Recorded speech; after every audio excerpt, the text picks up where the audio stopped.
A mother trying to reconnect with her estranged daughter gets pulled into an ancient legend where knocking twice on the wrong door summons something that never lets go. We open in the gray Welsh countryside, where Jess, a sculptor and recovering addict, nervously prepares to meet her estranged daughter Khloe for the first time in nearly a decade. Khloe was placed into foster care years earlier because of Jess's addiction and has grown up believing her mother simply abandoned her. They meet in a small, neutral space, and Jess's hands tremble as she tries to explain herself, telling Khloe she's clean now, that she's built a peaceful life with her second husband Ben, and that she has a room ready with fresh linens waiting for her whenever she wants it. Khloe listens in silence, then answers coldly, telling her mother it's far too late for any of this, that the time she actually needed a parent was 9 years ago, and that now there's only empty space where that warmth should have been. Before leaving, she asks Jess never to reach out again, delivering the words firmly enough that something inside Jess visibly breaks. The next morning, Jess returns to her studio to continue work on a life-size sculpture of a woman named Tira, her current client. As she works, she notices Tira watching her with unusual, quiet intensity. Once the session wraps, Tira reaches into her bag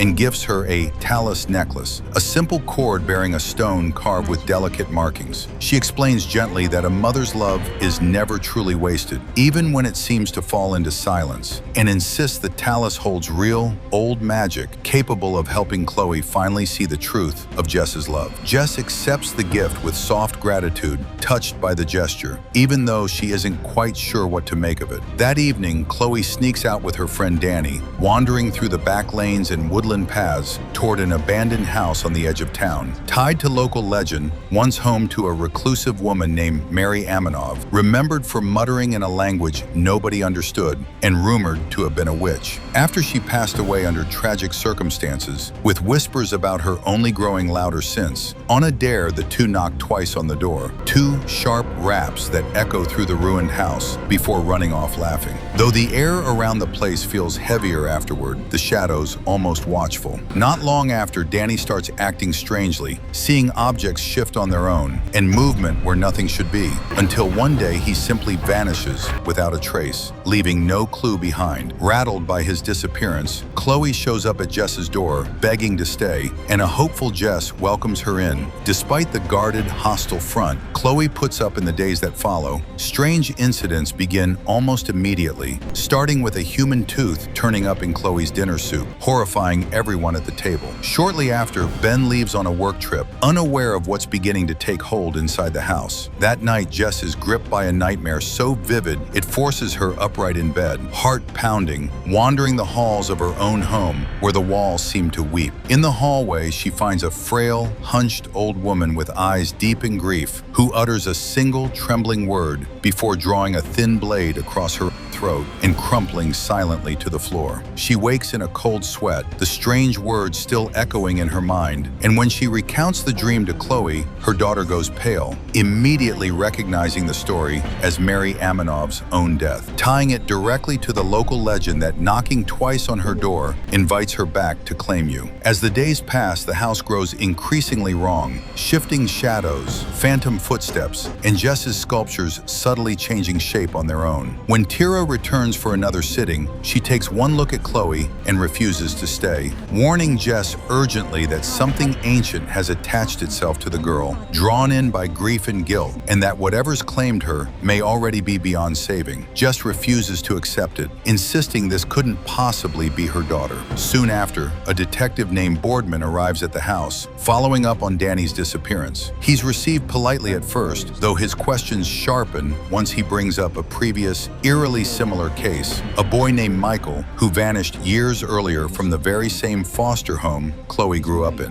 As the detective continues, it becomes clear Khloe and Danny once tormented Mary Amanov as children, spreading rumors that she was a witch responsible for Michael's disappearance, and knocking on her door again and again, mocking and teasing her until she could no longer bear it, passing away shortly after. Khloe doesn't deny any of it, her face pale and her eyes flat with pain, insisting insisting flatly that Mary took Danny and that she's coming for her next. Despite the disturbing revelation, something shifts between mother and daughter afterward, and the two grow noticeably closer, cooking together and even sculpting side by side as old wounds slowly start to heal. But beneath the surface, Khloe remains convinced she's being actively hunted, and she finally explains the deeper legend behind it all. Baba Yaga, a demon pulled from Slavic folklore, not merely a witch, but an ancient being capable of opening a doorway between the underworld and the world of the living to feed on the innocent. Her power here is limited though, unless she has a human slave acting on her behalf, someone cursed and marked to do her bidding. That slave can only be freed by taking their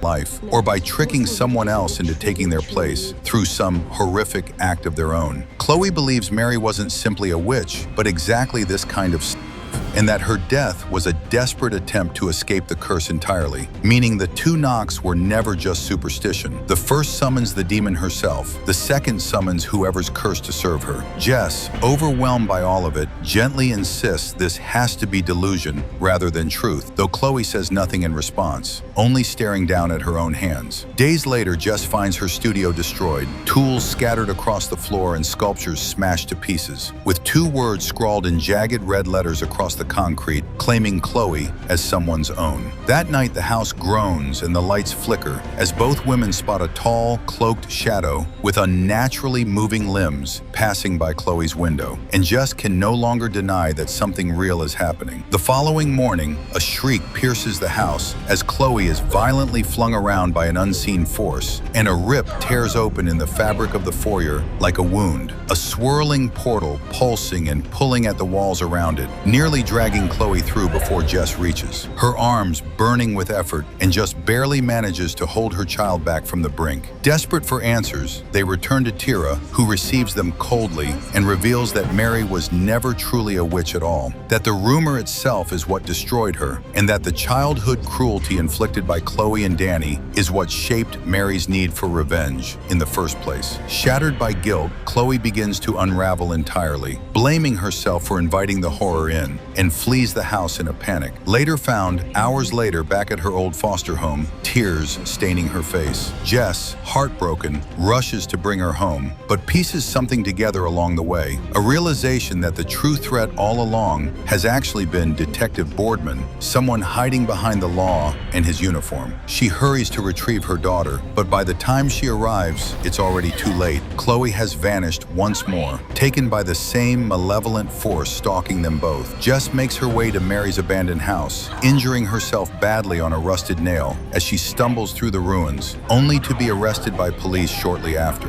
As officers are about to take her to the station, she manages to knock twice on Mary's door, one final time. Held alone in a cold, flickering holding cell afterward, the portal opens again without warning and pulls her straight through, dropping her into a damp cave pulsing with unnatural light. Deeper inside, she finds Khloe trapped in a cage, and with trembling hands she frees her daughter, and the two flee together as the demon closes in behind them. Back at the old house, Boardman arrives, perhaps searching for the very same answers. As the door swings open, Jess and Khloe manage to escape, but Boardman isn't so fortunate, screaming for help as he's dragged away into the darkness. While neither of them makes any move to help him, once home, the house is unsettlingly quiet, and Ben doesn't answer their calls outside. Tira is spotted with blood-soaked clothes and a cold expression. Ben's body hidden in the trunk of her car, the demon's mark burned across her own chest. Jess tries explaining to Khloe that Boardman must have been the true villain, but Khloe corrects her, revealing that while trapped in the other world, she actually saw Michael there too, taken and fed to the demon by Mary herself, meaning Boardman was innocent all along, and they'd both been deceived. The horrifying truth lands all at once. Tira had lied from the very beginning, manipulating Jess into unknowingly sacrificing an innocent man to pass along the very curse she'd been trying to help lift. In that instant, the talis necklace burns against Jess's throat, and beneath it, her skin blisters to reveal the demon's mark, now branded onto her own chest. The room falls silent as a slow, deliberate knock echoes through the house. Once, then again. The door creaks open, and the last thing shown is Baba Yaga's shadowy figure reaching forward through the dark to finally claim what's now hers.